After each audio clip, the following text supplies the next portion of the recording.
Shabbat Shalom.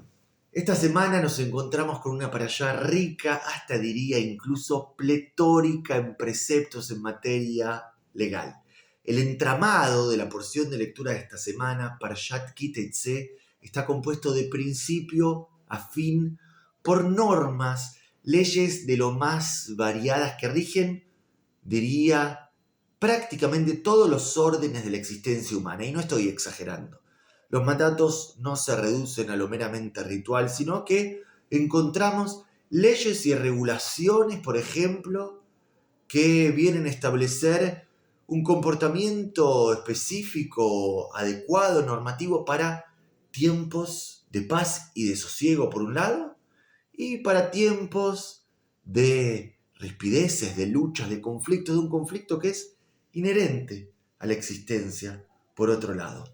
Normas que se erigen como la piedra angular de una suerte de ética universal, llamémosla, de una ética que no solo se restringe a la esfera de lo judío, sino que se asienta sobre un componente profundamente común a todo lo humano.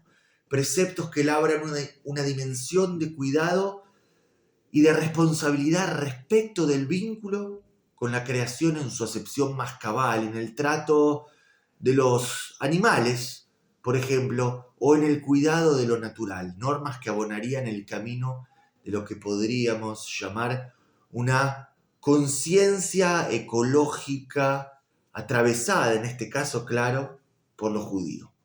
Y la lista es larga y yo podría seguir, pero voy a contentarme con esto que les mencioné, al menos en el orden de lo general. Y si me lo permiten y si continúan escuchándome, voy a intentar ilustrar la particularidad de este breviario de mitzvot, llamémoslo, con un ejemplo bien específico, con un pasaje hartamente conocido que seguramente algunos de ustedes han oído en alguna u otra ocasión.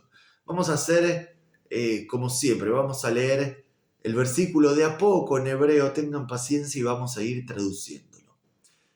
Dice así: Lo tiré echor ajija o etzeyoni dajim.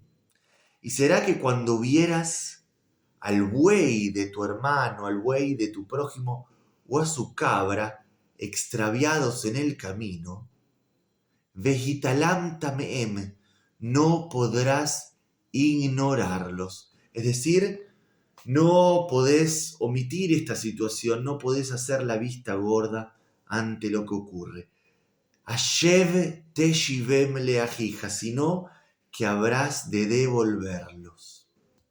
Y uno se podría preguntar en este caso, ¿por qué tengo yo la responsabilidad de devolverle a mi hermano su patrimonio extraviado? ¿Qué responsabilidad tengo yo sobre su propiedad?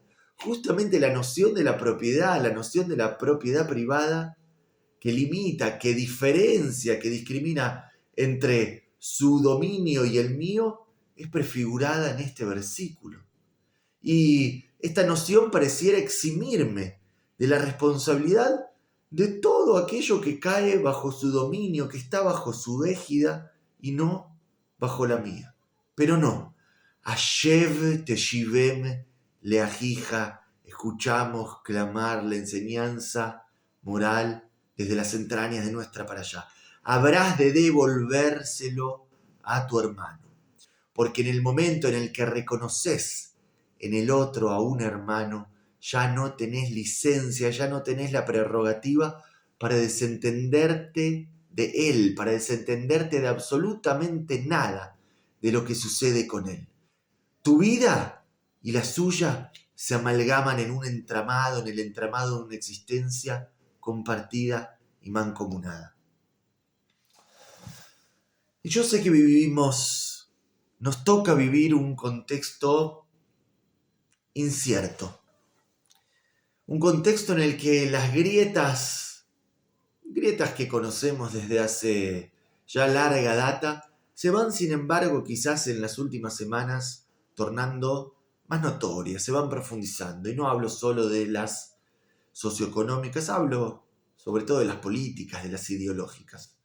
Y los resquicios que dejan esas grietas afloran distintas voces y entre ellas las voces que a menudo aprovechan para enarbolar palabras de odio, proclamas que exudan cólera e intransigencia. Un odio, una intransigencia que en realidad encubren algo más, que ocultan algo que va más allá de ellas. Elie Wiesel definió en un famoso discurso la indiferencia como la falta de capacidad justamente de distinguir entre lo éticamente correcto y lo éticamente incorrecto, entre lo bueno y lo malo, entre la luz y la oscuridad. Indiferencia que podríamos definir etimológicamente también, de otro modo, como un estado de ser, el estado de ser de aquel que se sabe constantemente en la diferencia, de aquel que se reconoce completamente diferente, distinto, ajeno al otro, ajeno a su padecimiento, incapaz de compadecerse, de sentir con el otro, de sentir su dolor, de sentir, de identificarse con su pesar. Fue justamente Elie Wiesel quien alguna vez cuestionó la lógica, la típica lógica de nuestras antinomias clásicas. El odio, dijo alguna vez, no es lo opuesto al amor. La fealdad no es lo opuesto a la belleza. El amor y lo bello encuentran en sus antípodas, en su polo opuesto, no al odio y la fealdad, sino justamente a la indiferencia, a la pasividad, a la desidia absoluta ante lo que sucede. Y vuelvo a lo que mencioné antes. Es una época incierta, difícil de descifrar, donde despunta la incertidumbre y justamente ante esta incertidumbre no podemos permitir, volviendo a las palabras que evocaba aquel famoso pasaje de Nuestra para allá, no podemos permitir que se extravíe nuestro patrimonio, nuestro tesoro, acaso el más preciado, que es la esperanza.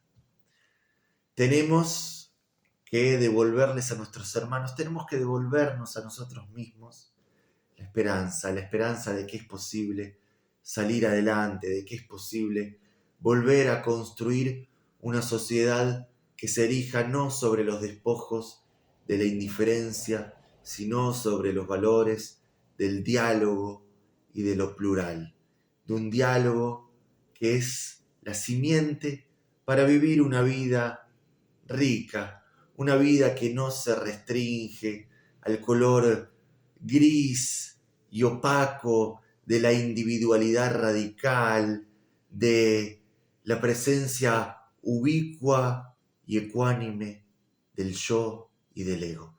Que podamos en estas cortas semanas que nos separan ya del comienzo de un nuevo tiempo, ir reconstruyendo nuestros anhelos extraviados, nuestros anhelos de una sociedad más justa, más equitativa y más plural.